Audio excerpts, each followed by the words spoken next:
I think the three biggest challenges facing cities in the 21st century are first, the tremendous urbanization that's going on all over the planet.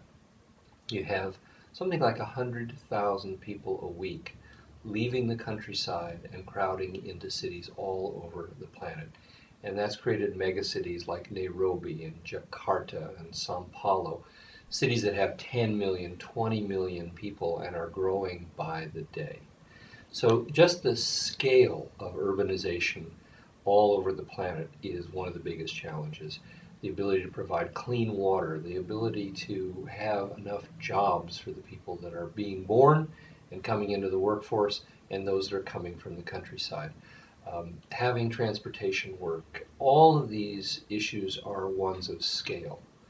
The second, I think, most important challenge is the one of poverty. There are still on our planet more than 1 billion people who live on less than $1 a day. And increasingly, what has always been a rural problem is now an urban challenge, in which the marginal economy of people just basically crowding into the cities for the opportunity, but not finding the opportunities, not finding the education, not finding the ability to plug into a meaningful workforce and to provide for their children and their families. That's an enormous challenge that's reflected in housing and in pollution and in all kinds of externalities. And the final challenge, and that's one I think for all of us, is one of creating sustainable environments for humans where we are not burning the resources that our grandchildren will need, where we're not running up the debts that our grandchildren will pay, where we're not creating throwaway problems that our children will inherit. That sustainability challenge is fundamentally now an urban challenge all over the planet. I think it's important to keep in mind two time frames when we think about why these long-term, almost timeless challenges are now recurring in America and around the globe at such a scale.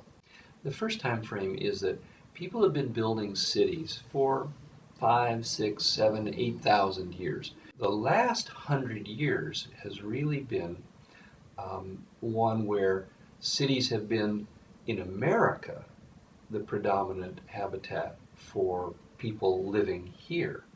You compare 100 years to 5 or 6,000 years, and even more amazingly is the last 50 years.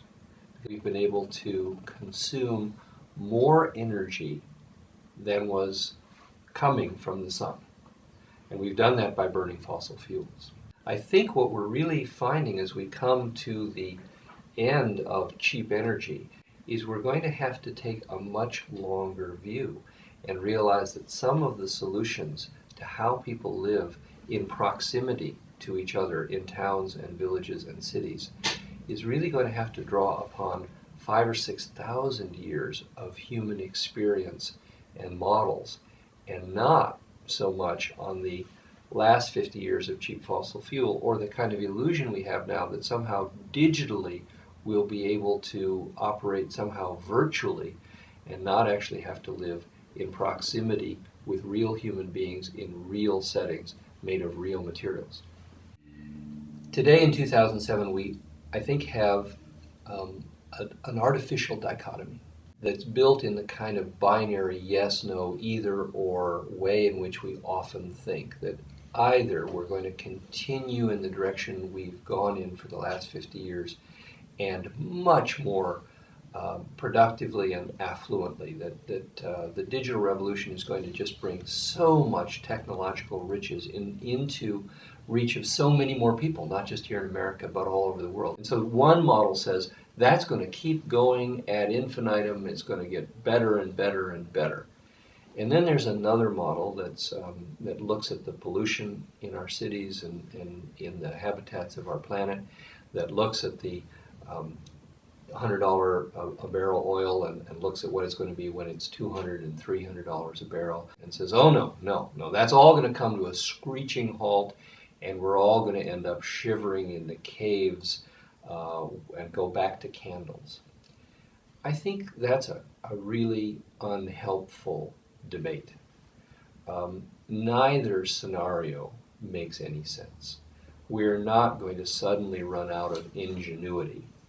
Neither, however, are we going to continue to be able to dispose of our resources and befoul our planet in the way we've been able to do for the last 50 years. And so the next 50 years, I think, is going to be a sometimes confusing convergence of these two challenges, in which we're going to have to be smarter and smarter and use technology to deal with more and more difficult issues of scale and planetary environmental viability. I think people who are leaders, and they're not necessarily elected leaders, or they're not necessarily anointed leaders, they're not necessarily the people at the top of big institutions. There are leaders throughout our society, and those leaders may not be people who have the titles or the current power, but they're people who are looking at the kind of changes that we're going to be needing to make as a society over the next 10 years to continue to thrive, but to thrive in a very different way, to thrive in a way that's not dependent upon using our grandchildren's inheritance in order to fund our life today.